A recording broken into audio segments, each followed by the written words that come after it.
You've watched the videos, the income screenshots, the testimonials from people who were exactly where you are and somehow figured it out in 90 days.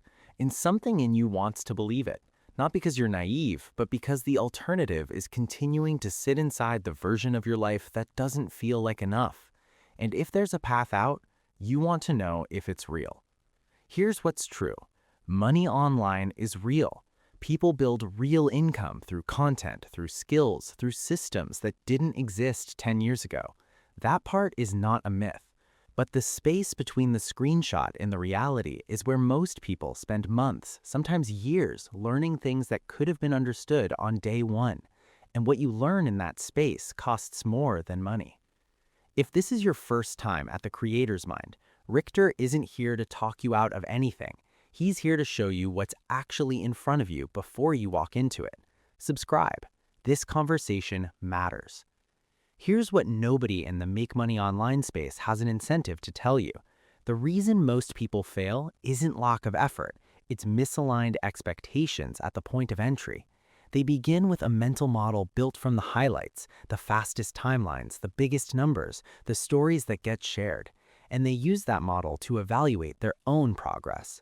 Which means that when they're 4 months in and still not seeing results, they don't think this takes longer than I expected. They think this isn't working, or worse, I'm not capable of making this work. The mental model was wrong, the effort was real, but the exit happens because the gap between expectation and reality became unsustainable before the results could arrive. What follows is what you need to understand before you start. Not to discourage you, but to calibrate you for what the path actually looks like from the inside. The first thing, the learning curve is longer than any course will tell you. Whatever skill you're building, writing, video, code, sales, design, the distance between beginner competence and market level competence is real, and it takes real time, not the compressed timeline of someone else's success story.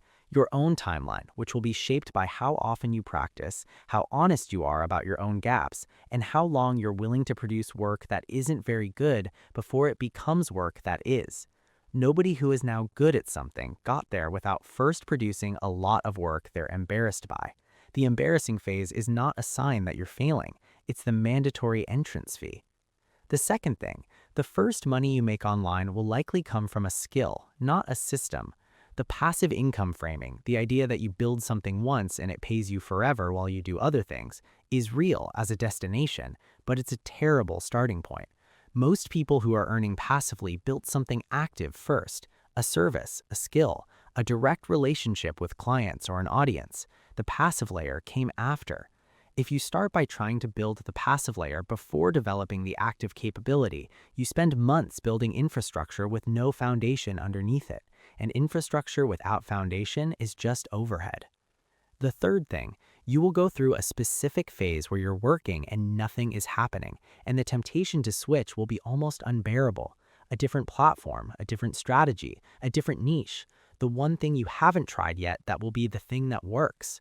This is one of the most well-documented failure patterns in this space. It has a name in some circles, shiny object syndrome. But the psychological mechanism underneath it isn't distraction, it's protection. Switching feels like strategy, but what it actually does is reset your progress every time you're about to reach the threshold where results start to compound. The people who make it through are not always the ones with the best strategy. They're frequently the ones who stayed with one thing long enough to let the compounding begin. The fourth thing, the skill of making money online is separate from the skill you think you're selling. You can be excellent at writing and terrible at finding clients who pay well. You can build a brilliant product and have no idea how to get it in front of the people it's for. You can be technically skilled at video and functionally invisible on the platform because you don't understand how distribution works. This gap between the core skill and the commercial skill is where most people stall. They develop the thing they love and assume the market will find it. The market doesn't find anything. You have to learn to put it in the path of the market. That's a different skill, and it needs to be developed alongside the main one. This is what the Creator's Mind is here to show you, the gap between the story you've been sold and the actual shape of the work, not to close the door, to show you what's on the other side of it.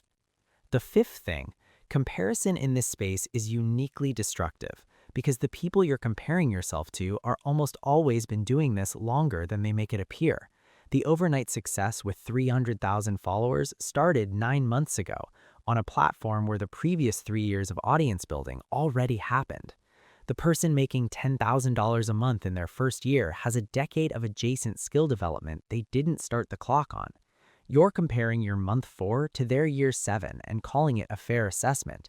It isn't, and every time you make that comparison and find yourself insufficient, you're spending motivation you need for the actual work.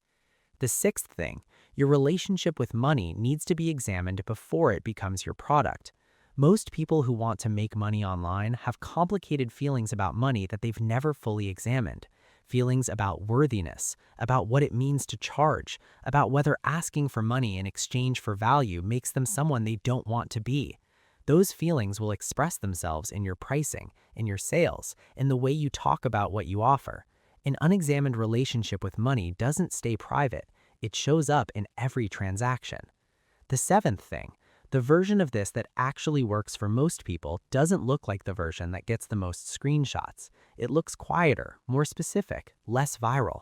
Someone who found one problem they could solve for one specific kind of person and then got very good at solving it. No seven-figure months, no passive income after 90 days, but real work, real skill, real income that grew incrementally over real time.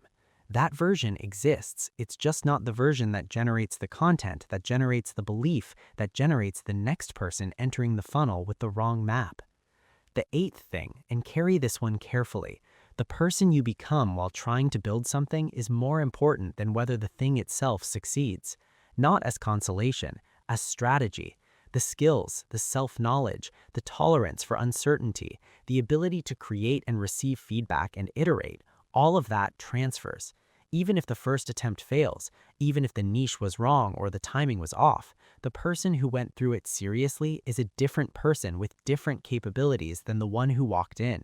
And that person has a much higher probability of building something real on the second attempt. Failure is only a dead end if you walk away from it unchanged. Go in with your eyes open. The path is real, the work is real, and the timeline is probably longer than you've been told, but shorter than you'd spend waiting for something else to change. Press like if this gave you something you actually needed. Subscribe to The Creator's Mind. The next video is already on your screen. Richter will be there.